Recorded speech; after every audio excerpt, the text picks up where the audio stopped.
আচ্ছা, ভাবছেন আপনার দেশ খুব সুরক্ষিত? ভাবছেন আমাদের মিলিটারি এতটা শক্তিশালী যে কেউ আমাদের দিকে চোখ তুলে তাকাতে পারবে না? রাতে নিশ্চিন্তে এসি চালিয়ে ঘুমোচ্ছেন তো? তাহলে আজকের এই ভিডিও আপনার চোখের ঘুম চিরতরে উড়িয়ে দেবে। হ্যাঁ, ঠিকই শুনছেন। অন্ধভক্তি, রাজনৈতিক চশমা আর সস্তা ইমোশন সব আজ এই ভিডিওর বাইরে রেখে আসুন, কারণ আজ আমরা বাস্তবের মুখোমুখি হব। এমন এক বাস্তব যা হজম করা আপনার জন্য খুব কঠিন হয়ে পড়তে পারে। গত কয়েকদিনে আমাদের চোখের সামনে, হ্যাঁ জাস্ট আমাদের নাকের ডগায় দুটো এমন মারাত্মক ঘটনা ঘটে গেছে যা ভারতের জাতীয় সুরক্ষাকে রীতিমতো খাদের কিনারে এনে দাঁড় করিয়েছে। একদিকে আমাদের নিজের দেশের জমি, অরুণাচল প্রদেশের মাটি একটু একটু করে গিলে খাচ্ছে চীনা সেনা, আর অন্যদিকে ভারতের জাস্ট ঘাড়ের কাছে আমাদের বর্ডার থেকে প্রায় ৮০ কিলোমিটার দূরে বাংলাদেশের মংলা বন্দরে এসে ঘাঁটি গেড়ে বসেছে ড্রাগন অর্থাৎ চীন। কিভাবে আমাদের নিজেদের অফিসারদের গাফিলাতিতে, রেড টেপের চক্করে ১১ বছর ধরে ঝুলে থাকা একটি স্ট্র্যাটেজিক প্রজেক্ট আমাদের হাতছাড়া হয়ে গেল? কিভাবে দুর্নীতির উইপোকা আর ফ্রি বি পলিটিক্স আমাদের ডিফেন্স সিস্টেমকে ভেতর থেকে কুড়ে কুড়ে খাচ্ছে? আর কিভাবে চীন ভারতের গলায় স্ট্রিং অফ পার্লস বা মুক্তোর হারের ছদ্মবেশে ফাঁসির দড়ি পরাচ্ছে? ভিডিওটা শেষ পর্যন্ত দেখুন, কারণ আজকের এই ডেটা নির্ভর মেগা অ্যানালাইসিস আপনাকে ভাবতে বাধ্য করবে যে আগামী দিনে আমরা সত্যিই নিরাপদ তো? শুরুতেই চলুন যাই আমাদের পড়শি দেশ বাংলাদেশে। সমস্ত ন্যাশনাল এবং ইন্টারন্যাশনাল মিডিয়ায় একটাই খবর ঘুরপাক খাচ্ছে, কিভাবে বাংলাদেশ ভারতের মংলা পোর্ট প্রজেক্টকে চীনের হাতে তুলে দিল। আপনারা হয়তো ড্রয়িং রুমে বসে চা খেতে খেতে ভাবছেন, আরে ভাই, একটা পোর্ট তো, অন্য দেশের একটা পোর্ট তৈরি হচ্ছে, তাতে ভারতের কি এসে যায়? দাঁড়ান, অনেক কিছুই এসে যায়। আমাদের পশ্চিমবঙ্গ, আমাদের সুন্দরবনের ম্যানগ্রোভ অঞ্চল, আর জাস্ট এই বর্ডারটা পেরোলেই হলো মংলা পোর্ট। কলকাতা থেকে এর দূরত্ব কত জানেন কি? মাত্র ২০০ কিলোমিটার। আর আমাদের ইন্টারন্যাশনাল বর্ডার থেকে মাত্র ৮০ কিলোমিটার। আর এই পোর্টের কন্ট্রোল কার হাতে গেল? China civil engineering construction corporation. এবার আপনাদের একটা মজার ব্যাপার বলি। আপনারা ভাবছেন এটা হয়তো আদানি বা টাটার মতো কোনো প্রাইভেট কোম্পানি। একদম ভুল। এটা চীনের স্টেট ওন্ড বা সরকারি মদতপুষ্ট কিন্তু কোম্পানি। অর্থাৎ এই কোম্পানিটা সরাসরি চীনের কমিউনিস্ট পার্টি এবং শি জিনপিং এর ইশারায় কাজ করে। ১১০ একর জায়গা নিয়ে তারা সেখানে একটা বিশাল ইকোনমিক জোন বানাচ্ছে। আপনারা কি সত্যিই ভাবছেন চীন শুধু সেখানে ব্যবসা করতে এসেছে? জিওপলিটিক্সে আবেগ চলে না বস। আজ ওখানে মালবাহী কার্গো জাহাজ আসছে, কাল ওখানে মিলিটারি রাডার বসবে, আর পরশু চীনের স্পাই জাহাজ আমাদের কোস্টগার্ড এবং পেট্রোলিং টিমের ওপর নজরদারি চালাবে। কলকাতা থেকে পুরো পশ্চিমবঙ্গ, এমনকি আমাদের বে অফ বেঙ্গলের নেভাল অ্যাক্টিভিটি সবটাই চলে আসবে চীনের সার্ভিলেন্সের আন্ডারে। সব থেকে বড় ট্র্যাজেডিটা শুনবেন, ২০১৫ সাল, অর্থাৎ আজ থেকে প্রায় ১১ বছর আগে এই প্রজেক্টটা ভারতের করবার কথা ছিল। কথা পাকাপাকি হয়েও গেছিল, কিন্তু ২০২৬-এ এসে সেটা আমাদের হাতছাড়া হলো। কেন বলুন তো? কারণ আমাদের সিস্টেমে রেড টেপিজম বা আমলাতান্ত্রিক জটিলতা। একটা ফাইল এক টেবিল থেকে অন্য টেবিলে যেতে যেতে আর অফিসারদের টালবাহানায় বছরের পর বছর কিন্তু কেটে যায়। আমরা ডেডলাইন মিট করতে পারিনি। আর ঠিক এই সুযোগটাই কাজে লাগিয়েছে চীন। তারা টাকা ঢেলেছে, স্পিড দেখিয়েছে, আর আমাদের চোখের সামনে দিয়ে আমাদের গ্রাস কেড়ে নিয়েছে। এটা ভারতের জন্য একটা চূড়ান্ত লস, একটা বিশাল ফেলিওর।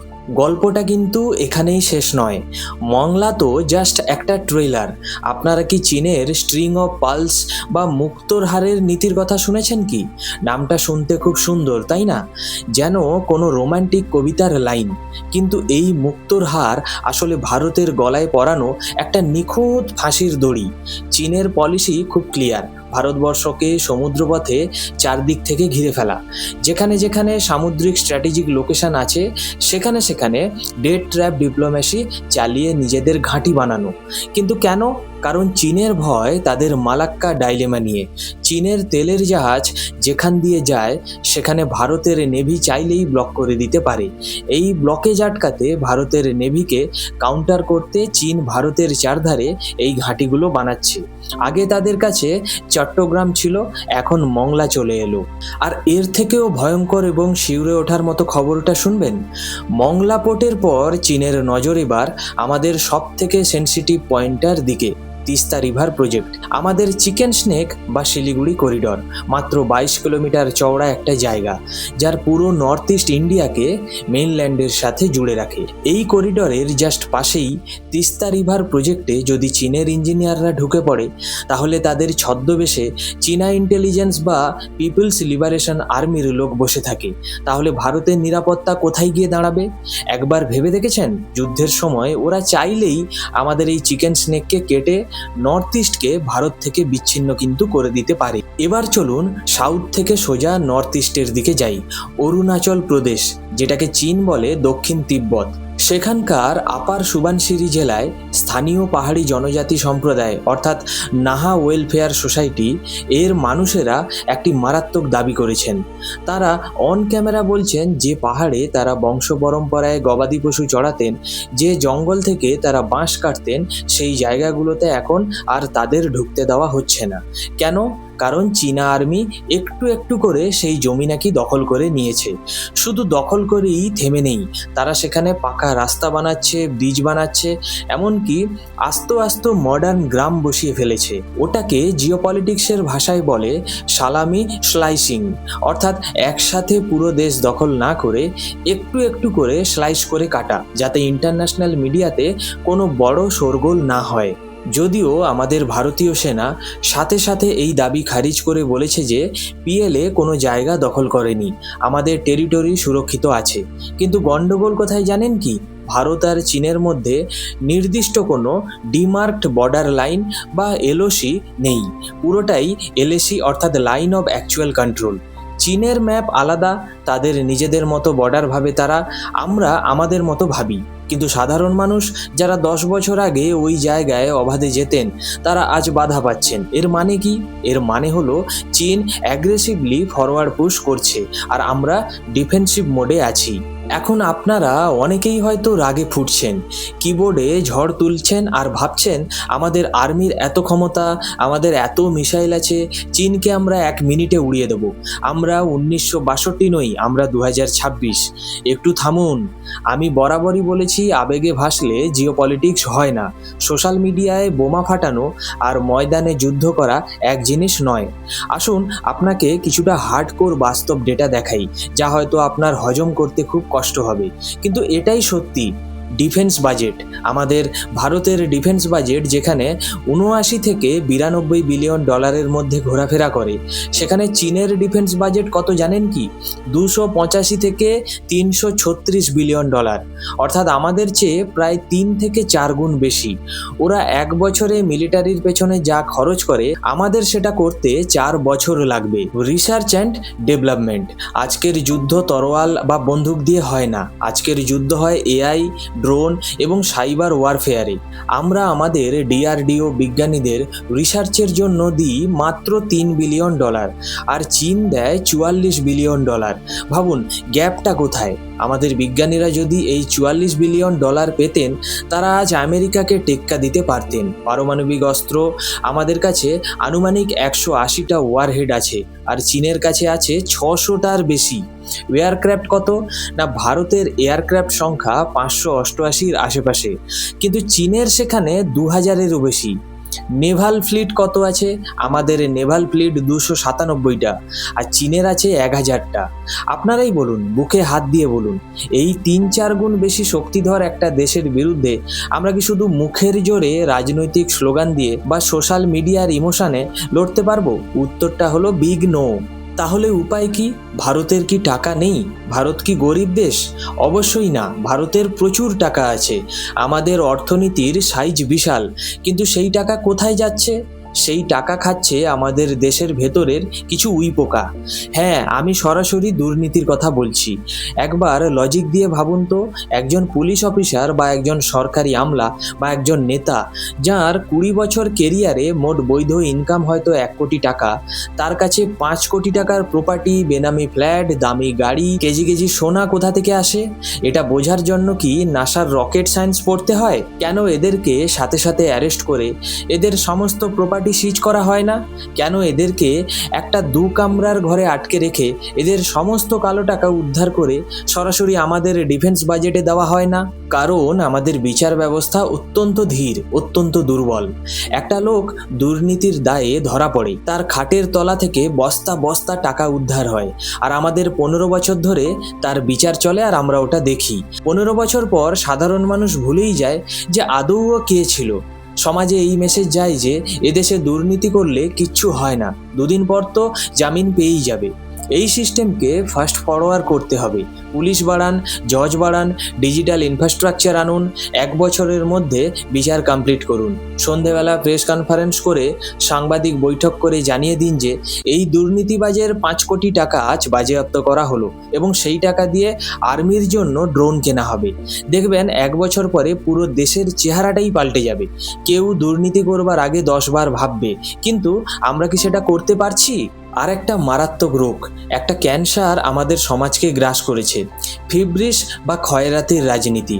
লক্ষ্মীর ভাণ্ডার, অন্নপূর্ণা ভাণ্ডার, ফ্রি বিদ্যুৎ, ফ্রি জল, ভোটের আগে সব রাজনৈতিক দলগুলোর মধ্যে কম্পিটিশন শুরু হয়ে যায় কে কত ফ্রিতে দিতে পারে।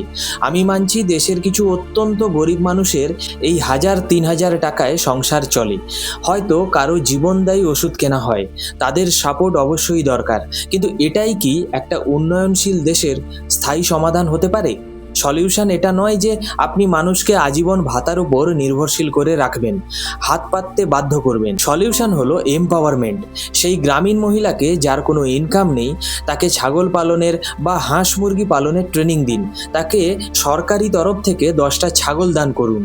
গ্রামের পরিবেশে সেই ছাগলগুলো বড় হবে ঘাস লতাপাতা খেয়ে। কয়েক মাস পর তিনি সেই দুধ বা বড় ছাগল বিক্রি করে নিজের যোগ্যতায় মাথা উঁচু করে মাসে 3000 টাকার অনেক বেশি ইনকাম করতে পারবেন।